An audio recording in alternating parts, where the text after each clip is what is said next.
Hello friends, welcome to my channel crack civil services.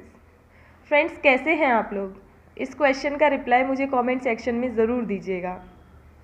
तो आज हम IB ACIO एग्ज़ामिनेशन के बारे में बात करेंगे। काफ़ी लोगों की मेरे पास रिक्वेस्ट आ रही है कि मैम इस एग्ज़ामिनेशन के रिगार्डिंग थोड़ा गाइडेंस प्रोवाइड कराइए, तो इसलिए मैं आप लोगों को गाइड करने जा रही हूँ। क्योंकि मैंने IB ACIO 2017 एग्ज़ामिनेशन क्लियर किया है, तो इसलिए मुझे इस एग्ज़ामिनेशन की हर डिटेलिंग पता है। साथ में इसे कैसे क्रैक करना है, आप लोगों की अपनी स्ट्रेटेजी हो सकती है, लेकिन मेरे टिप्स कहीं ना कहीं आप लोगों को हेल्प करने वाले हैं एग्ज़ामिनेशन क्लियर करने में। तो बात करते हैं एग्ज़ामिनेशन की। ये 3 टियर एग्ज़ामिनेशन है, मतलब आप लोगों को फाइनली सेलेक्ट होने के लिए 3 एग्ज़ामिनेशन देने पड़ेंगे। तो ये अपने आप में एक बहुत बड़ी बात है। इसका ग्रेड पे भी काफ़ी अच्छा है और ये जॉब भी काफ़ी इंटरेस्टिंग और चैलेंजिंग है। इसकी एज भी काफ़ी कम है, जनरल के लिए 27 है। तो इसीलिए आप लोगों के पास इस एग्ज़ामिनेशन को देने के लिए और एग्ज़ामिनेशन से कम मौके होते हैं, जैसे कि UPSC UPPCS वगैरह से। तो अपना बेस्ट कीजिएगा, अपने फर्स्ट अटैम्प्ट में ही आप लोग क्लियर कर सकते हैं। मैंने भी अपने फर्स्ट अटैम्प्ट में इस एग्ज़ामिनेशन को क्लियर किया था। तो जैसा कि मैंने आप लोगों को बताया कि एक 3 टियर एग्ज़ामिनेशन है, प्रीलिम्स, मेंस और इंटरव्यू। प्रीलिम्स 100 मार्क्स का होता है, मेंस 50 मार्क्स का होता है और अगेन इंटरव्यू 100 मार्क्स का होता है। तो इस पूरी जर्नी में मैं आप लोगों के साथ हूँ। प्रीलिम्स में मैं आप लोगों को बताऊंगी किस तरीके से मैंने ये एग्ज़ाम क्लियर किया, मेंस की जर्नी में भी मैं आपके साथ हूँ और इंटरव्यू में भी मैं आप लोगों को गाइड करने वाली हूँ। तो अगर आप लोग IB ACIO एग्ज़ामिनेशन की तैयारी कर रहे हैं तो मेरे साथ बने रहिए। हमारे चैनल पर नए हैं तो प्लीज़ चैनल को सब्सक्राइब ज़रूर कर लीजिएगा, अपने फ्रेंड्स के साथ शेयर कीजिएगा और वीडियो थोड़ी सी भी पसंद आई है, इतनी सी भी पसंद आई है तो लाइक ज़रूर कीजिएगा। तो फ्रेंड्स, आज मैं आप लोगों को प्रीलिम्स एग्ज़ामिनेशन के बारे में बताने वाली हूँ। प्रीलिम्स एग्ज़ामिनेशन के बारे में हम डिटेल में बात करेंगे। प्रीलिम्स एग्ज़ामिनेशन जो कि 100 मार्क्स का है, 5 सेक्शंस में डिवाइडेड है। वो पाँचों सेक्शंस कौन कौन से हैं? General knowledge, general awareness, English, reasoning, mathematics, ये 5 सेक्शंस हैं। देखिए, IB एग्ज़ामिनेशन के बारे में मैं आप लोगों को एक और इम्पॉर्टेंट बात बता देती हूँ कि आप लोगों को क्या आता है क्या नहीं आता है, वो तो इम्पॉर्टेंट है ही। उसके अलावा जो बहुत इम्पॉर्टेंट बात ये है कि टाइम मैनेजमेंट।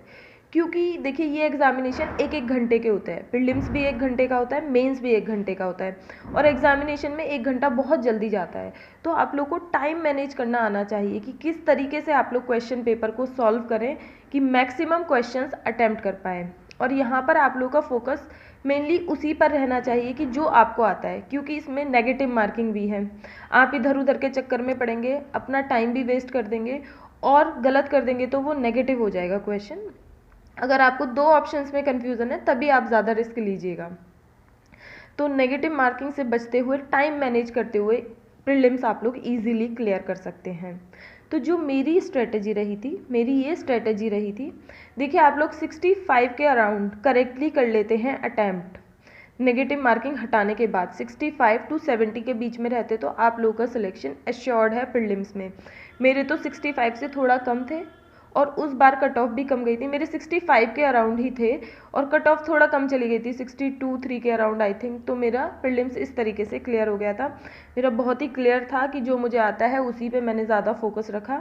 देख लीजिएगा, आप लोगों को समय का पता नहीं चलेगा पेपर देते वक्त। तो इसलिए मैं आप लोगों को बता रही हूँ, सबसे पहले आप लोगों को जनरल अवेयरनेस अटैम्प्ट करना है या फिर जनरल स्टडीज़ में से अटैम्प्ट करना है, क्योंकि इन्हें अटैम्प्ट करने में ज़्यादा समय नहीं लगता है। 20 मिनट में आप लोग 40 नंबर का अटैम्प्ट कर सकते हैं। सबसे बड़ी बात यह है। तो जनरल अवेयरनेस के लिए मैंने क्या किया था? जनरल अवेयरनेस में बेसिकली करंट अफेयर्स होते हैं और करंट अफेयर्स आप लोगों को कितने महीने के पढ़ने हैं? एग्ज़ामिनेशन से 4 महीने पहले के करंट अफेयर्स आप लोगों को अच्छे से आने चाहिए और 2 महीने पहले के करंट अफेयर्स तो बहुत ही ज़्यादा इम्पॉर्टेंट होते हैं।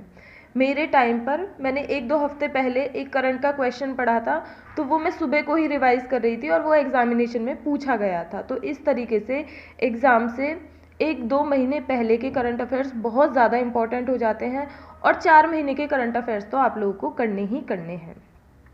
अब बात करते हैं जनरल स्टडीज़ की। देखिए जनरल स्टडीज़ में वही बेसिक्स आते हैं, बेसिक क्वेश्चंस होते हैं जो कि हमारे एसएससी सीजीएल वगैरह या फिर किसी भी आप वन लाइनर बुक से रिवाइज कर सकते हैं। जो हमारी लूसेंट की बुक होती है उसमें वन लाइनर क्वेश्चंस होते हैं, तो जीएस में वहीं से पूछे जाते हैं। तो सबसे पहले मैंने जीएस और जीए अटेम्प्ट किया। मैं बहुत ही क्लियर थी अपने माइंड में और मैंने वही स्ट्रेटेजी फॉलो की, उससे मैं थोड़ा सा भी नहीं भटकी कि सबसे पहले जीएस और जीए अटेम्प्ट करके 40 में से एटलीस्ट 35 नंबर मैं इंश्योर कर सकूं। उसके बाद मैंने इंग्लिश के क्वेश्चंस किए। इंग्लिश में मैंने जो मुझे आ रहा था वो सारे कर दिए और जो नहीं आ रहे थे मैंने उनमें ज़्यादा रिस्क नहीं लिया, क्योंकि इंग्लिश में बहुत कंफ्यूजिंग ऑप्शंस होते हैं और हम ज़्यादा रिस्क नहीं ले सकते हैं। इंग्लिश के लिए जो मेरी स्ट्रेटेजी थी वो ये थी कि मैंने बेसिक्स को रिवाइज़ कर लिया था। जो इंग्लिश के बेसिक्स होते हैं हर एग्जामिनेशन में पूछे जाते हैं, उन्हें रिवाइज़ कर लिया था और उसके अलावा मैंने प्रीवियस ईयर्स के क्वेश्चन सॉल्व किए थे इंग्लिश में। उन्हीं से सफिशिएंट आप लोगों की तैयारी हो जाएगी। प्रीवियस ईयर्स क्वेश्चन आप लोग सॉल्व कर लीजिएगा, अदर एग्जामिनेशंस के भी हो सकते हैं और आईबी के भी जो होते हैं काफ़ी सारे आप लोगों को मिल जाएंगे। फिर बात करते हैं रीजनिंग और मैथमेटिक्स की। देखिए रीजनिंग और मैथमेटिक्स सभी लोगों के अच्छे होते हैं और इनके लिए आप लोगों को बस प्रैक्टिस करनी है। डेली 2-2 घंटे आप लोग रीजनिंग मैथ्स के क्वेश्चन सॉल्व कीजिए, आप लोग के टिप्स पे आ जाएंगे। प्रैक्टिस करिए पुराने क्वेश्चंस को सॉल्व करके, प्रीवियस ईयर्स के जितने ज़्यादा आप क्वेश्चन लगाएंगे उतने ज़्यादा हेल्पफुल होने वाले हैं। तो उसके बाद मैंने रीजनिंग अटैम्प्ट करी। रीजनिंग में कुछ क्वेश्चन ऐसे होते हैं जिनके आंसर देखते ही आ जाते हैं, तो इस तरीके के क्वेश्चंस पर मेरा फोकस ज़्यादा था और जो टाइम टेकिंग लग रहे थे, मुझे देखते कि इसमें टाइम लगेगा, मैं तुरंत स्किप करके आगे बढ़ जा रही थी और मैं लास्ट तक मैथ सॉल्व करती रही। जितना टाइम मेरे पास बचा था उसमें मैंने मैथ सॉल्व किया और कुछ क्वेश्चंस मेरे रह भी गए थे क्योंकि मैथ्स के काफ़ी लंबे लंबे क्वेश्चंस भी थे। तो रीजनिंग के बाद मैंने लास्ट तक मैथ सॉल्व किया। तो इतने में आप लोगों के 65-70 मार्क्स तक आ जाएंगे। बस उसी पर फोकस कीजिएगा जो आपको आता है, और अगर आप लोग चाहते हैं कि आप लोगों का पेपर अच्छे से अटैम्प्ट हो, विद सेटिस्फेक्शन अटैम्प्ट हो, तो ये वाली ट्रिक आप लोग अपना सकते हैं। जिस तरीके से मैंने फॉलो किया था उस तरीके से आप लोग भी फॉलो कर सकते हैं।